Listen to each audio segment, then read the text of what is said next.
Hi అండి, అందరూ ఎలా ఉన్నారు? బాగున్నారా?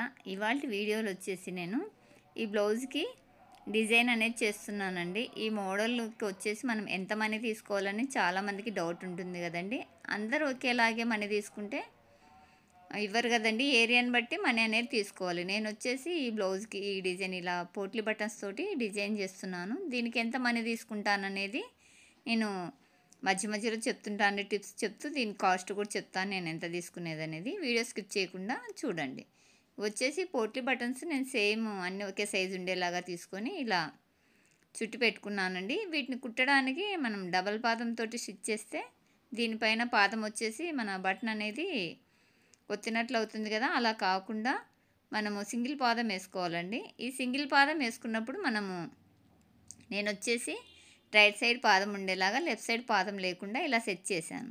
మీరు వచ్చేసి మీ చేతి వాలుని బట్టి సెట్ చేసుకోండి. నాకైతే ఇది చేతి వాటం అండి. ఇలా కుడితేనే నాకు కరెక్ట్గా వస్తుంది కాబట్టి నేను రైట్ సైడ్ పాదం ఉంచుకొని లెఫ్ట్ సైడ్ లేకుండా చూసుకున్నాను. ఇలా పాదం సెట్ చేసుకున్నాక 1/2 ఇంచ్ గ్యాప్ తోటి ఈ బటన్స్ అనేది ఒకదాని తర్వాత ఒకటి ఇలా స్టిచ్ చేస్తున్నాను. ఇది వచ్చేసి బటన్కి మధ్యన గ్యాప్ అనేది సేమ్ ఉండేలాగా చూసుకోండి. ఇలా మొత్తము 1/2 ఇంచ్ గ్యాప్ సమానంగా ఉండాలండి. మనం 1/2 ఇంచ్ కానీ 1 ఇంచ్ కానీ ఎంతన్నా తీసుకొని గ్యాప్ అనేది బటన్ మధ్యన గ్యాప్ అనేది సేమ్ ఉంటేనే ఈ డిజైన్ అనేది లుక్ ఉంటుంది. ఇలా నీట్గా సెట్ చేసుకుంటూ స్టిచ్ చేస్తున్నాను. చాలామంది డబల్ పాదంతో కూడా వేస్తారండి. బటన్ అనేది అందులో మనము థర్మాకోల్ బాల్ పెట్టి చుడతాం కదా, అది డెలికేట్గా ఉంటుంది. ఆ పాదం అనేది దానిపైన ఇలా వెళ్ళేసరికి అది బాల్ ఉంటుంది కదా, థర్మాకోల్ బాల్ అది నొక్కేసినట్లు అవుతుంది. మనకి షేప్ అవుట్ అవుతుంది. అంటే రౌండ్గా ఉండదండి, ఇలా తప్పడలాగా అయిపోతుంది, అణిగిపోతుంది. కాబట్టి సింగిల్ పాదం వేసుకుంటేనే ఈ నెక్ అనేది నీట్గా అవుతుంది. నీట్గా మనకి ఫినిషింగ్ అనేది వస్తుంది. చూసారా, నేను అన్ని సమానమైన గ్యాప్ తోటి ఇలా స్టిచ్ చేస్తున్నాను. ఇది వచ్చేసి బ్యాక్ ఓపెన్ బ్లౌజ్ అండి. బ్యాక్ ఓపెన్ బ్లౌజ్ కాబట్టి నేను బ్యాక్ నుంచి స్టిచ్ చేస్తున్నాను. ఇలా బ్యాక్ నుంచి ఫ్రంట్కి వచ్చాం కదా, ఈ ఫ్రంట్ సైడ్లో వచ్చేసి మనకు రైట్ సైడ్లో కనిపిస్తుందండి. లెఫ్ట్ సైడ్ వచ్చేసి పళ్ళు పార్ట్ వస్తుంది కదా, మన కనిపించిన ప్లేస్లో మనం డిజైన్ చేసిన వేస్టే. కాబట్టి నేను ఈ ఫ్రంట్ నెక్ సెంటర్ వరకు స్టిచ్ చేస్తున్నాను. అంటే రైట్ సైడ్ నుంచి సెంటర్ వరకు ఇలా స్టిచ్ చేశాను కదా, ఇక్కడి నుంచి నేను ప్లెయిన్గా వెళ్ళిపోతున్నాను. ఎందుకంటే ఇటు సైడ్ మనకి లెఫ్ట్ సైడ్ వచ్చేసి పళ్ళు పార్ట్ వస్తుంది కదా, శారీ పళ్ళు అంటే కొంగు పార్ట్ వస్తుంది కదా, అక్కడ కనిపించదు. కాబట్టి అక్కడ ప్లెయిన్గా కుట్టేసుకొని మళ్ళీ బ్యాక్ పార్ట్ అంటే షోల్డర్ నుంచి బ్యాక్ ఫ్రంట్ షోల్డర్ జాయిన్ చేసాం కదా, అక్కడ బ్యాక్ పార్ట్ నుంచి మళ్ళీ స్టార్ట్ చేసుకున్నాను. ఇది కూడా ఈవెన్గా కుట్టుకోండి. ఇలా గ్యాప్ అనేది సేమ్ ఉంటేనే మనకి లుక్ బాగుంటుంది. ఈ బాల్స్ కూడా అండి మనము ఆపోజిట్ కలర్ ఉంటేనే డిజైన్ చేయండి. కొందరు వచ్చేసి సెల్ఫ్ కలర్ అడుగుతారు కదా, నాకు సెల్ఫ్ కలర్ తోటి అసలు డిజైన్ చేయాలనిపించదండి. చేసినా మనకి అది లుక్ ఉండదు, కనిపించదు కదా. ఆపోజిట్ కలర్ అయితేనే మనకి మంచి లుక్ వస్తుంది. కొందరు వినరండి, చేయమంటారు. అలాంటి వాళ్ళకి చేస్తాను, కానీ వినే వాళ్ళకైతే చెప్తాను ఆపోజిట్ కలర్ వచ్చినప్పుడు చేయించుకోండి. ఎలాగో మీరు మనీ అనేది ఎక్కువగా పెడుతున్నారు, సెల్ఫ్ కలర్ వేస్తే కనిపించదు కదా అని చెప్తాను. కొందరు వింటారండి, కొందరు వినని వారికి సెల్ఫ్ కలర్తో అయినా డిజైన్ చేస్తాను. ఇలా నీట్గా బ్యాక్ పార్ట్ కూడా కంప్లీట్ అయిపోయింది కదా మనకి. దీనికి వచ్చేసి నాకు టోటల్గా 68 పట్టాయండి. హ్యాండ్ కూడా చేశాను, హ్యాండ్ సపరేట్ వీడియో అనేది అప్లోడ్ చేస్తాను. హ్యాండ్కి అలానే బ్యాక్ ఫ్రంట్ కలిపి నాకు మొత్తము 68 బటన్స్ అనేది పట్టాయి. ఇలా మొత్తం టోటల్గా చూడండి అంత ఈవెన్గా వచ్చింది. ఇవి వచ్చేసి బటన్స్ నేను బయట చుట్టిస్తానండి, టైం వేస్ట్ అవుతుంది అనేసి. ఒక్కొక్క బటన్కి ₹1/2 ఇస్తాను. దీనికి వచ్చేసి నేను 70 అనుకోండి, 2 తక్కువ 70 కదా, ₹35 ఇచ్చాను. అంటే మనకి ½ అన్ అవర్ టైం అనేది సేవ్ అయ్యింది. ఆ ½ అన్ అవర్ వేస్ట్ చేసుకుంటే మనము వేరే ఏదైనా వర్క్ చేసుకోవచ్చు కదా. ఆ అమ్మాయికి వర్క్ ఇచ్చినట్లు ఉంటుంది, అలానే నా టైం కూడా సేవ్ అవుతుందనేసి ఇలా నేను బయట చుట్టించేసుకుంటాను. మీకు అలా హెమ్మింగ్ చేసే వాళ్ళు ఎవరైనా ఉంటే చుట్టించుకోండి. ఈ డిజైన్ చేయడానికి మనకు రిస్క్ అనిపించదు. ఇలా మొత్తం నీట్గా కట్ చేస్తున్నాను. ఈ కట్ చేసేటప్పుడు చాలా జాగ్రత్త అండి. మన బ్లౌజ్ పీస్ పడ్డదంటే వెంటనే టక్కున కట్ అయిపోతుంది. ఇది దళసరిగా ఉంటుంది కదా మనం చుట్టడం వల్ల. దానికోసం వచ్చేసి కొంచెం మెల్లగా కట్ చేయండి వేస్ట్ పీస్ను. చూసారు కదా, ఇలా బ్యాక్ ఫ్రంట్కు నేను ఇలా మొత్తం పోట్లీ బటన్స్ అనేది డిజైన్ చేసుకున్నాను. ఇలా చేసిన తర్వాత వీటిని కవర్ చేయడం కోసం మనము నెక్ పీస్ సేమ్ మేము ఓన్లీ బ్యాక్‌ది బ్యాక్, ఫ్రంట్‌ది ఫ్రంట్ కుట్టామంటే బ్యాక్ నెక్ ఎలా ఉందో అలా, ఫ్రంట్ నెక్ ఎలా ఉందో అలా కట్ చేసుకోవచ్చండి. నెక్ పీస్ అనేది నేను 2 కలిపి వేస్తున్నాను కాబట్టి ఇలా క్రాస్ పీస్‌లు అనేది కట్ చేసుకుంటున్నాను. అంటే మన బ్లౌజ్‌కు నార్మల్‌గా నెక్ పీస్ ఎలా ఏస్తామో అలా వేస్తున్నాను. మీకు ఇలా వేయడం ఇష్టం లేదంటే నెక్ షేప్ అంటే రౌండ్ ఉంటే రౌండ్, మీరు ఏ నెక్ షేప్ తీసారో ఆ నెక్ షేప్‌లో ప్యాటర్న్ అనేది కట్ చేసుకొనైనా చేసుకోవచ్చు. ఇలా మొత్తం క్రాస్ పీస్‌లు వచ్చేసి నేను 1.5, 1.25 ఇంచు వెడల్పుతోటి కట్ చేసుకున్నానండి. ఇలా కట్ చేసేసుకొని వీటి మొత్తాన్ని జాయిన్ పెడుతున్నాను. మనం వీడియో స్టార్టింగ్‌లో చెప్పాం కదా! ఈ బ్లౌజ్ డిజైన్‌కి ఎంత మనీ తీసుకోవచ్చు అనేసి. ఇది ఏరియాని బట్టి తీసుకోవాలండి. మా ఏరియాలో బాగానే ఇస్తారు కాబట్టి నేను నార్మల్ బ్లౌజ్‌కే 400 తీస్తానండి. అంటే లైనింగ్ బ్లౌజ్‌కి 400 తీసుకుంటాను. ఇది కొంచెం డిజైన్ ఉంది. మన క్లాత్ తెచ్చుకోవాలి. అలానే బటన్స్ చుట్టడానికి కూడా బయట ఇస్తాను కదా నేను అమౌంట్ అనేది.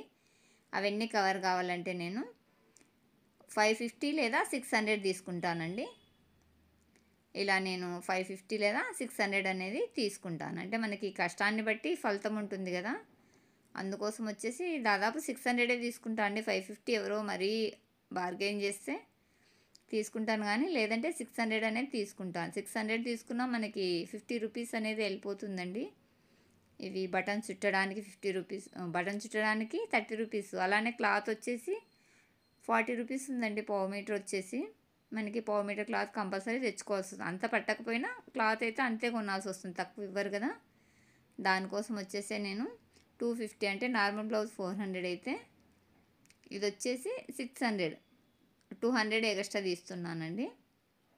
ఇలా మీ ఏరియాని బట్టి మనీ అనేది తీసుకోండి. ఇది వచ్చేసి నేను పావించు ఖర్చుతోటి మన బ్లౌజ్కు నార్మల్గా ఎలా నెక్ పీస్ వేస్తామో అలా వేస్తున్నాను.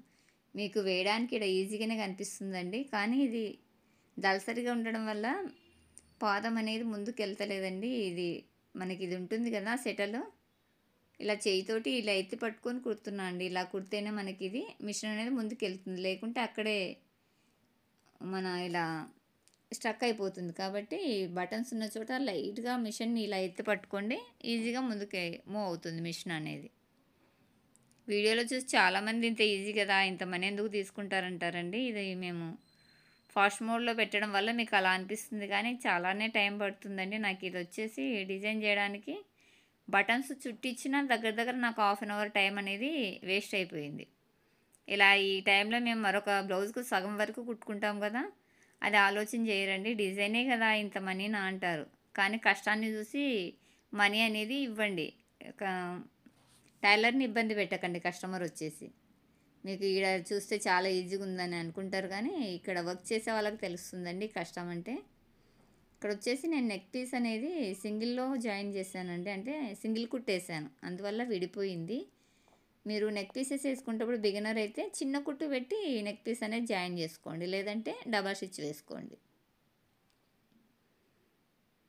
ఇలా మనం మొత్తం నెక్ పీస్ వేసాం కదా, వేసిన తర్వాత దీన్ని వచ్చేసి ఈ పోట్లీ బటన్ ఖర్చు మొత్తం దీంట్లో కవర్ అయ్యేలాగా ఇలా క్లాత్ అనేది అడుక్కు ఫోల్డ్ చేయండి. ఫోల్డ్ చేసేసి ఇలా పైనుంచి స్టిచ్ వేయండి. సేమ్ మన నెక్ పీస్ ఎలా వేస్తామో అలానే అండి. ఏమంటే నెక్ పీస్ ఫాస్ట్గా వెళ్ళిపోతుంది. ఇది బటన్ ఉండడం వల్ల దళసరిగా ఉంది కదా, కొంచెం మిషన్ అనేది స్లోగా నడుస్తుంది. మిషన్ అనేది నీడిల్ అనేది అటు ఇటు జరుగుతూ ఉంటుందండి. దీన్ని బ్యాలెన్స్డ్గా పట్టుకొని కుట్టాలి, ఎందుకంటే దళసరిగా ఉండడం వల్ల స్టిచ్ అనేది కరెక్ట్గా రాదు. కొంచెం మేనేజ్ చేస్తూ కుట్టు వేసుకోవాలి. ఇలా మొత్తం క్లాత్ మొత్తాన్ని అడుగు ఫోల్డ్ చేస్తూ కుట్టేశాను. ఈ క్లాత్ ఫోల్డింగ్ అనేది మీరు పావించు ఖర్చు ఉండేలాగా వేసుకోండి. వెడల్పుగా 1/2 ఇంచ్ అలా వేశారనుకోండి, హెమ్మింగ్ పెట్టినప్పుడు అంత నీట్గా రాదు. వెడల్పుగా ఉన్నప్పుడు మనం హెమ్మింగ్ పెట్టామనుకోండి, వెడల్పు మీద మనము హెమ్మింగ్ మొత్తం లాగేసినట్లు ఉంటుంది. కాబట్టి పావించు ఖర్చు ఉండేలాగానే ఇలా మొత్తం క్లాత్ని అడుగు ఫోల్డ్ చేస్తూ కుట్టు వేసేసుకోండి. ఇలా ఈ డిజైన్కి వచ్చేసి నేను 550 నుంచి 600 తీసుకుంటా అన్నాను కదా, మీ ఏరియాలో మీరు ఎంత తీసుకుంటారనేది నాకు కామెంట్ చేయండి. అలానే ఈ వీడియో నుంచి మీరు ఎంతో కొంత నేర్చుకున్నారు, ఈ వీడియో మీకు యూజ్ అయిందనుకుంటే ఒక లైక్ ఇచ్చి, అలానే ఎవరికైనా యూజ్ అవుతుందనుకుంటే షేర్ చేయండి. అలానే మన ఛానల్ని ఫస్ట్ టైం కనుక చూస్తున్నట్లయితే ఛానల్ని సబ్స్క్రైబ్ చేసుకొని మన వీడియోస్ని అనేది లైక్ చేయండి. ఇలా మొత్తం కుట్టిన తర్వాత అడుగున ఎక్స్ట్రా క్లాత్ ఉంది కదా, ఈ ఎక్స్ట్రా క్లాత్ మొత్తాన్ని ఇలా కట్ చేసేసుకోండి. ఇలా ఎక్స్ట్రా క్లాత్ కట్ చేసేటప్పుడు చాలా జాగ్రత్త అండి, బ్లౌజ్ పీస్ పడ్డదంటే కట్ అవుతుంది. కొంచెం జాగ్రత్తగా స్లో అయినా పర్లేదు, పని ఫాస్ట్గా చేయాలనుకోకండి. మనము స్లోగా చేసినా సరే నీట్గా ఉండాలి, అలానే మనకి ఇబ్బంది లేకుండా ఉండాలి. ఈ బ్లౌజ్ కుట్టిన తర్వాత ఇంకో బ్లౌజ్ కుట్టాలన్న కంగారులో మనం కట్ చేసామనుకోండి, ఇంతసేపు పడ్డ కష్టం అంతా వేస్ట్ అయిపోతుంది కదా. ఈ పీస్ కట్ చేసేటప్పుడు చాలా జాగ్రత్తగా కట్ చేసుకోవాలి. ఇలా నీట్గా అంతా కట్ చేసాం కదా. కట్ చేసిన తర్వాత దీన్ని అడుక్కు ఫోల్డ్ చేసి హెమ్మింగ్ పెట్టేసుకోవాలండి. అలా పెట్టామంటే లుక్ అనేది చాలా బాగుంటుంది. చూసారు కదా, ఇలా ఆపోజిట్ కలర్ ఉన్నప్పుడు ఇలా డిజైన్ చేస్తే కస్టమరు తృప్తి పడతారు, మనకి బాగుంటుంది. ఇలా మొత్తం అడుక్కు ఫోల్డ్ చేసి ఇలా స్టిచ్ వేసుకోవాలి. ఇలా స్టిచ్ చేసామంటే మనకి నీట్గా వస్తుంది. ఇలా మొత్తము ఇలా ఫోల్డ్ చేసుకొని హెమ్మింగ్ పెట్టేసుకోండి. ఓకే అండి, నెక్స్ట్ వీడియోలో కలుద్దాం. బాయ్.